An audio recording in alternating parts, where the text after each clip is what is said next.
Face au discours sur la guerre, les travailleurs et les travailleuses se sentent souvent démunis, et nous aussi.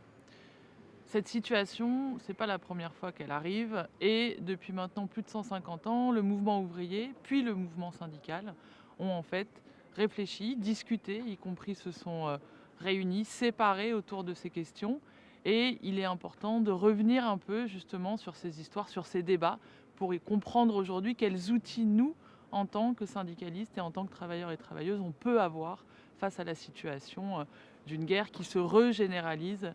à l'état de la planète et qui se rapproche progressivement de la France. À plusieurs périodes, déjà en 1870, le mouvement ouvrier français avait refusé de participer à la guerre contre la Prusse menée par Napoléon III.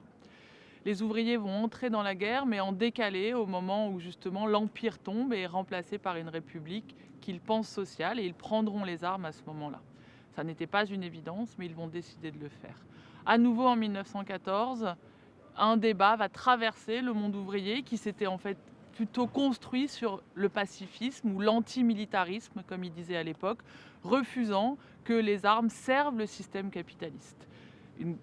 La direction du mouvement ouvrier, et notamment de la CGT de l'époque, va plutôt faire le choix de ce qu'on va appeler l'union sacrée, un terme qui revient aujourd'hui. Ça va aboutir, après la guerre, à une scission de la CGT entre deux partis. Une partie qui va redévelopper un antimilitarisme et un pacifisme assez fort, luttant contre le fascisme, et une partie qui progressivement va décider d'intégrer en fait les arcanes de la République et rentrer progressivement dans le système de la démocratie parlementaire.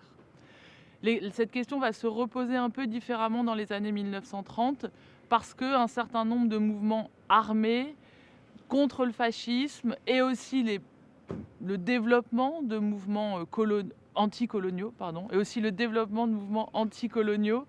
vont faire qu'il va y avoir des décisions de prendre les armes, et on pense évidemment notamment aux brigades internationales qui iront massivement combattre en Espagne aux côtés des républicains, et beaucoup de travailleurs, de travailleuses et d'ouvriers français iront combattre à ce moment-là.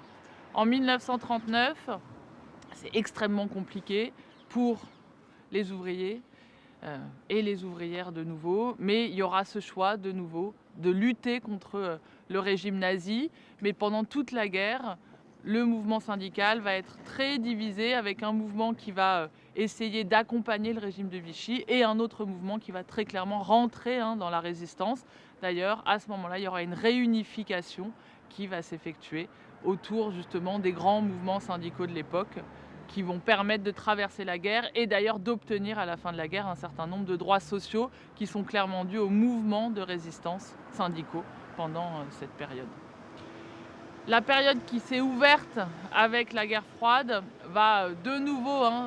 donner énormément de débats à l'intérieur du mouvement syndical, même des mouvements syndicaux, puisque les syndicats vont exploser et les syndicats vont être partagés entre plusieurs impérialismes, comme on disait. Il va y avoir la montée d'un grand mouvement pacifique qui va essentiellement se centrer sur la nécessité de baisser les armes, et notamment contre la prolifération nucléaire. Et les syndicats de l'époque joueront un grand rôle pour éviter qu'il y ait une prolifération des armes au niveau mondial.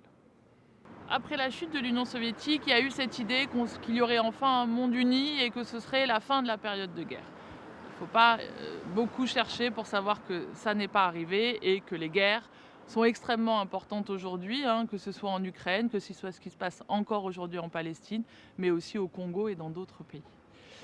La situation fait que l'Union syndicale solidaire réfléchit depuis un certain nombre d'années à développer ce qu'on appelle encore l'internationalisme, et dès 2022, on a sorti un numéro de la Revue des Utopiques qui revient à la fois sur l'histoire du mouvement syndical et de son rapport à la paix et à la guerre, et les stratégies qui sont mises en place aujourd'hui pour justement ne pas avoir l'impression d'être dépossédé de cette question, c'est-à-dire se lier à des syndicats dans d'autres pays, monter des convois internationaux en soutien à ceux qui luttent dans les pays en guerre, et plus largement réfléchir à ces questions d'économie de guerre qu'on est en train de nous imposer aujourd'hui.